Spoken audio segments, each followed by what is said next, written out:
ನೋಡಿ, Basaveshwara circle Bannur camera ಕೆಳಗಡೆ main ರೋಡಲ್ಲಿ ಕಾರ್ ನಿಂತಿದೆ. ಆ ಕಡೆಯಿಂದ ಬಂದರೆ ಲೆಫ್ಟಲ್ಲಿ ಬರಬೇಕು, ಈ ಕಡೆಯಿಂದ ಹೋದರೆ ರೈಟಲ್ಲಿ ಹೋಗ್ಬೇಕು.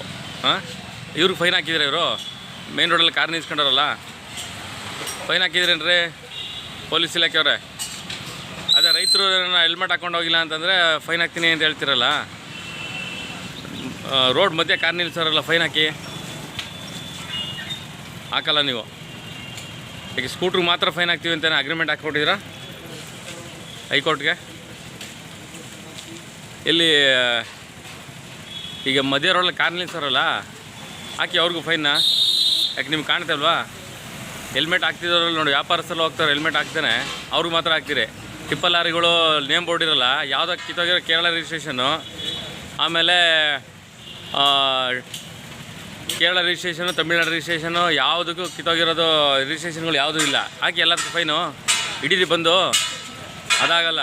ರೈತರು ಅಕ್ಕಪಕ್ಕ ಓಡಾಡೋಂಥ ರೈತರುಗಳು, ಜಮೀನಿಗೆ ಹೋಗೋಂಥ ರೈತರುಗಳು ಮಾತ್ರ ನೀವು ಫೈನ್ ಹಾಕೊಂಡೋದು.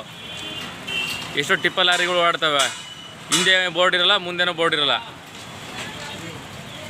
Seat belt ಹಾಕಿರಲ್ಲ. ಹಾಕಿ ಕಾರ್ಗಳಿಗೆ ಅದೆಲ್ಲ ಹಾಕೋಕ್ಕಾಗಲ್ವಲ್ಲ ನಿಮ್ಮ ಕೈಲಿ. ರೈತರು ಗಾಡಿಗಳಾದರೆ 16,000 ಫೈನ್ ಹಾಕ್ತೀರಾ. ಹಾಕಿ ಯಾರು ಹಾಕ್ಬೇಕು, ಹಾಕಿ ಎಲ್ಲ ಕಾರ್ಗಳೂ. ಪಾಪ ಅವರು ಆಟೋದವ್ರು ಮಾತ್ರ ನಿಲ್ಸ್ಕೊಂಡ್ರೆ ಫೈನ್ ಹಾಕ್ಬಿಡ್ತೀರಿ. ಹಾಕಿ ಆಟೋದವ್ರು ಜೀವನ ಮಾಡೋದು ಬೇಡವಾ? ಹೊರಡೆಯಿಂದ ಬಂದವ್ರು ಕಾರ್ಗಳಿಗೆ ಹಾಕಿ ನಿಮ್ಮ ಕೈಲಿ ಅದು ಹಾಕೋಕ್ಕಾಗಲ್ವಲ್ಲ. ಆಮೇಲೆ ಸ್ಕೂಟ್ರು ಹಿಂದೆ ಮುಂದೆ ಬೋರ್ಡ್ ಇರಲ್ಲ, ಹಿಡೀರಿ ಅವ್ರನ್ನ.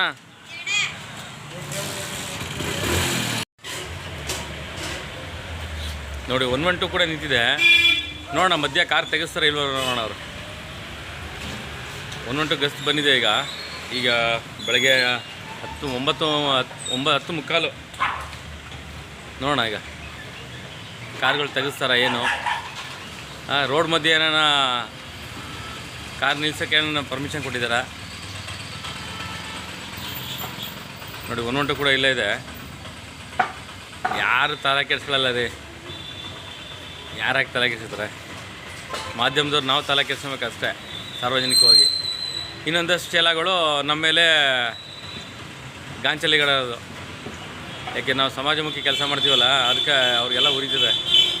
ನೋಡಿ ಹೆಂಗೆ ಓಡಾಡುತ್ತೆ ಟೆಂಪೋಗಳು, ಹೆವಿ ವೆಹಿಕಲ್ ಓಡಾಡ್ತಾವೆ ಇಲ್ಲಿ ಹೈವೇ.